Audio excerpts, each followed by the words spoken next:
Hey everybody, I'm back from Orlando, and I've got a deck profile for you here.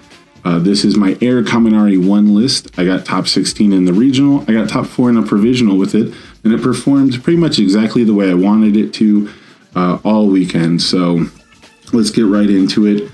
I don't have any 3 difficulty foundations. We played around the 2. Biblically, maybe one time I tried to play two diffs back to back. Going first, I probably had to, right? Like there was probably no choice. But I always respected the 2. I always prioritized building 2 cards, playing a 2 diff and then a 1 diff, and just respecting that 2 check. And I didn't check it. I had to respect it. So because of that, there's not a lot of 2 diffs in here. And Confused, one of the really strong silver bullet cards right now, does help a lot in the early game against certain offenses. A lot of offenses are keyword oriented. Wealthy Aspirations was a one of. It's not super integral to the game plan, but it is a huge boon when you really need it. It can change the landscape of your offense. But my favorite way to use it was with Electric Jolt, with the being able to enhance twice. Encouraging Training Partner, I have a 3 of. It was pretty important. Speed Control. It countered a lot of speed hate cards and prevented people from just hitting me with one big huge attack. So very important card. Latent Skill, maybe the most important 2 diff, and that sounds very greedy. This is probably a really greedy deck in retrospect. A lot of really cool combos, and Latent Skill just does a lot of the things that you need it to do. Discarding cards, very important in this deck. Shock Treatment, one of Unique Foundation, extremely powerful, maybe the best defensive foundation in the deck. Generically useful with the E Destroy to commit a rival foundation. Might run 2. I would make very few changes to the foundations, I think, going forward, but maybe putting this at a 2 of would really help. Observant Student, this is the only other one I think I would really bump up to 4. It's one of the only cards I would add an extra copy of. The +1 low block was crucial. Looking at the top card of my deck helped me all day. Very important. Amphibious, super important card, super powerful, really. Not so important, but really powerful. Changes, it makes your take an extra turn man ability. It makes your once per game actually look like an extra turn. It makes it actually seem like you get to untap, you get to ready your foundations. I really wanted to put it as a 4 of, but it's really only relevant 1 turn and almost never on defense. Destined for mainstream success. Checking Good is the name of this game right now. Checking Good, being able to ready foundations to check better. Getting dunked by, I think it's Advice for Winners, where you get to just recheck. Happened to me in Top Cuts. So Checking Good is the name of the game, and Destined for Checking Good was fitting my playstyle. It fit my playstyle perfectly, and so it's one of the few 4 ofs. It's one of only 2 4 ofs in the foundation lineup, and it is because it is that important. Arrogant Disposition, I started out as a 4 of, but I realized I could just run the character. I took a lot of, like I said, I took inspiration from Jose Naranjo for playing this deck. I just like the air symbol, so I just picked the character that gelled the most with me on the air symbol. The character block really helped out, and it was one of the small epiphanies I made where I was like, man, I really don't like having Arrogant Disposition. I get tricked into building it a lot, and the block wasn't that useful to me most of the time. So switching to just playing the character opened up a lot of different plays, especially improving my defense. Speaking of defense, Release, super powerful defensive foundation, but the 4-check isn't something we can really afford. And while I did want to run more copies of it, the blind 4-checks were really disrupting the what could have otherwise been a high roll turn. There's a lot of turns where I could look at the top card and see it's a 4, and it's hard to complain about that because it's still not the worst checks, but it can shut down a turn that would have otherwise been amazing. So super powerful to get out turn 1, and because it's a 0 diff, I would not blame anyone for running more copies of this, but I could not justify the 4 check. Requesting assistance, this is your spam. It's got your face on it. It is the other element, right? Like amphibious makes it feel like an actual second turn. Requesting assistance is essentially designed to do that too. So these 2 cards come together and give you the power to play that second turn after you've fought through any breakers, or, you know, you don't check perfectly every time, but we're checking just good enough. Unless we've got, you know, unwavering slash and earphone jack, and then you pretty much can't check that badly. And then, of course, the one other character I mentioned, I pretty much just need the 6 check. I was going to sideboard her anyway. Very important against Eraserhead. She was pivotal in my Eraserhead matchup that I still don't think I really should have won that matchup. So don't be afraid to run the buddy blocks, especially if you can put them on top of your deck for a 6 check. Just really, I think that really helped me to take her out of the side and just main it. 2+ Ultra was a 1-of for a long time, but because you can play it once you have a momentum, do your once per game and get that momentum back and not suffer that extra progressive difficulty. You do get to be way greedier with this card. Sometimes you need it to land your once per game. You know, sometimes you don't have the pieces to, you know, guarantee dealing damage. There are counters, you know, wall cling to your electric jolts and stuff like that. So sometimes just slamming an 8-speed attack, you know, having earphone jack out to make these 3-speed attacks into 4 at the right timing to make it to an 8-speed. That's really the point where people can't play around the speed without having abilities on board. I don't know if I ever doubled the damage on this. I think once or twice I actually used it specifically to bait out a block on an electric jolt, you know, while I had Stadium out. So it was the kind of thing where plus Ultra now just became a 1-for-1, you know, because my once per game is still going to go off and clear my card pool. And again, it's going to refund that 1 momentum. Buffing the damage on electric jolt specifically became forcing, you know, a card out of my opponent's hand a lot of the time, rather than actually being a win condition for the deck. So I'll talk more about that, you know, later when I do like the deck dissertation, as Tim Friedley put it. But just a really weird card to be used, but one of my only pieces of defense against a lot of offenses too. You know, a lot of my stuff is just around blocking fast attacks. Sports Festival Stadium, can't play this deck in this format without it. I think Chris Bromley sent me a Chaos list, and I was probably playing Chaos until someone told me I could borrow Sports Festival Stadiums. You know, that's no lie.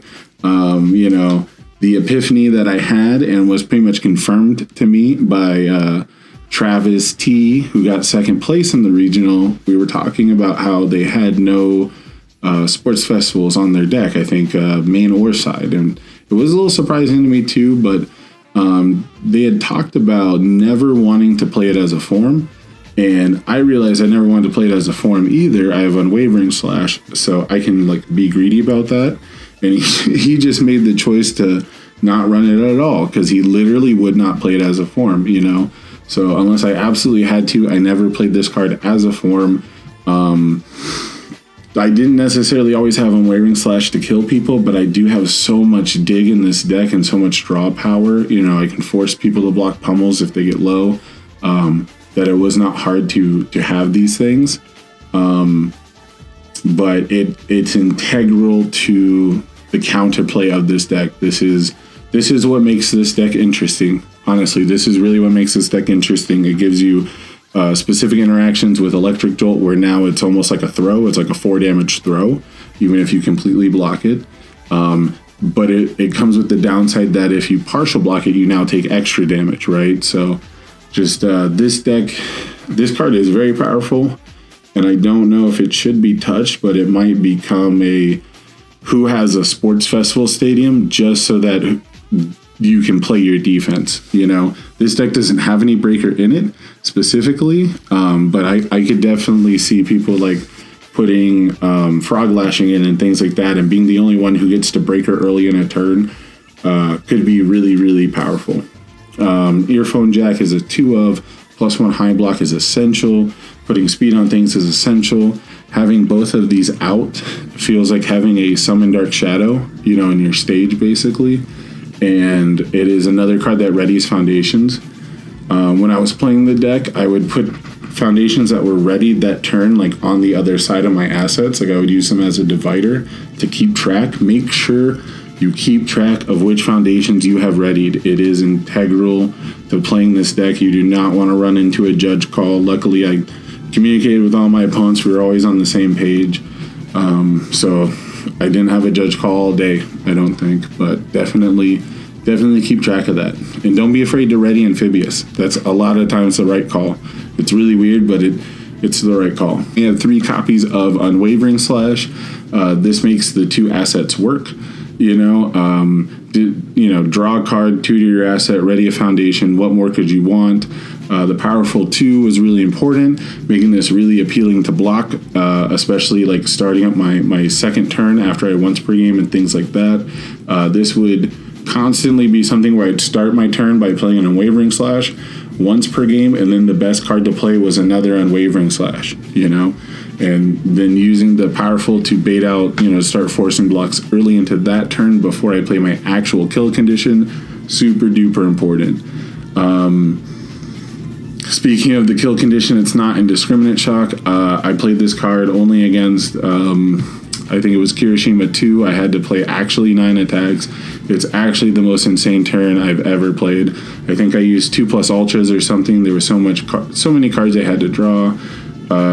Really, I don't remember. There's too many things that happened in that turn, and Indiscriminate Shock was literally just the last attacks in my hand. You need this in the deck for the zone mix-up, but try not to play it. Like, just, force your opponent to play around it, because if you do see them tapping out to block all your highs, like they kept all highs and they're actually blocking them, then this will be in your hand and you will play it, right? Like, obviously that's the whole chess match. But I'm only running 2, and I did not feel like it was my win condition. I never felt like I really wanted to play it. I used it just to get a stun and a combo in for jab. I almost never committed. Like, the one time I committed the foundation to it, my opponent just scooped because they had 3 cards in their card pool. Don't play this card. Just have it in the deck. Double Jab Pummel. This is your extender. Everything's charged. Super duper nasty. Gives you a deadlock enhance, +1 high block. Everything good. Ricochet Charge as a 1-of. I never wanted to see 2 of this card ever. And the stun 2 is really good, but it was really 50-50 on who blocked this or not. And if I knew more people were going to block it or not block it, if there was a consensus on taking the damage and not blocking it, or always blocking it, I could see myself running 4 copies of this. But because it wasn't very reliable and I couldn't plan around it, I didn't feel great playing a lot of copies of it. There's also just a lot of really good cards on the symbol right now. Meteor Shower is a 4-of. Not my favorite attack, but the strategy is sound. I think Denki1 is the best Meteor Shower user in the game. He gets both the volume to actually tutor the Meteor Showers, and also, can reuse them from the card pool if you just draw them. So it does not actually feel like a slow late game card. It is more of a combo card for him. Electric Jolt as a 4-of. These are the 2 most important attacks because of the insane amount of value that they get with your once per game. What can you say about Electric Jolt that hasn't been said already? And then 3x Specialized Sound Waves. This is how you find the win condition. If you need to run 4-of because you have a big deck, or I thought to myself, I had this as a 4-of as a long time because of how strong it was.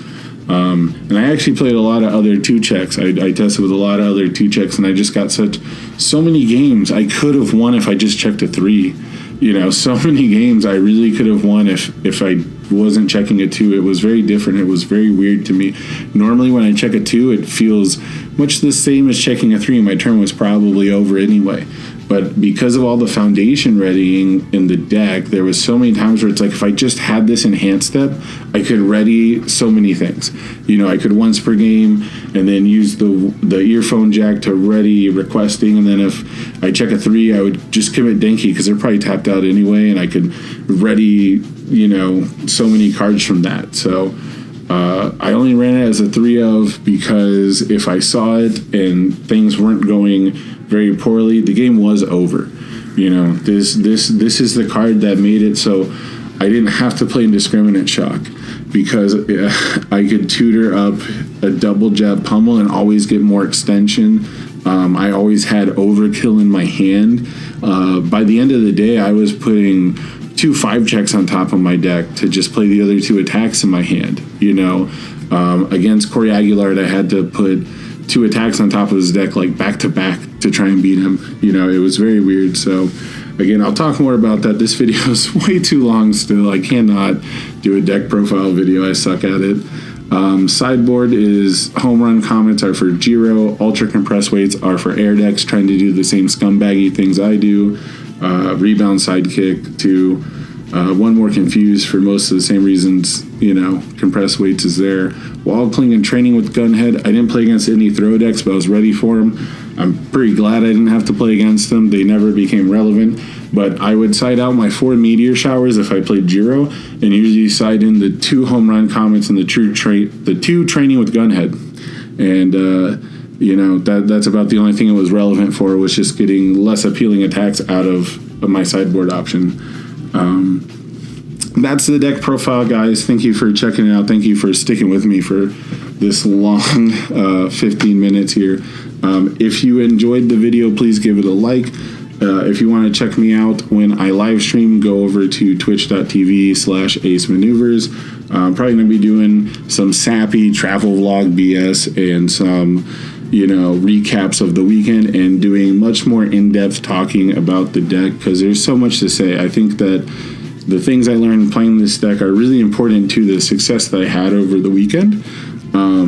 So I just want to share that with you guys, because a lot of people have asked me for the list, and I'm afraid that they're going to play it and they're going to try to just jam an Indiscriminate Shock on a 7 on their second turn, and that just never worked for me. So it'll be interesting if it works for other people.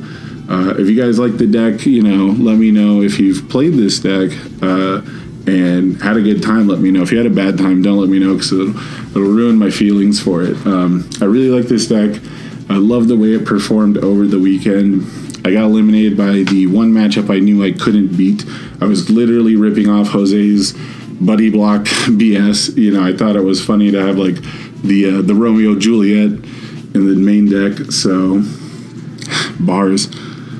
Anyway, I'm going to go. This is getting way too long. I'll catch you guys later. See you over on Twitch later this week with Orange Card, Blue Card, and the deck dissertations. There's also the Evil Gym Leader Challenge coming up July 23rd. Check that out for the webcam event. I'll have more information for you guys in the future. See you later. Peace.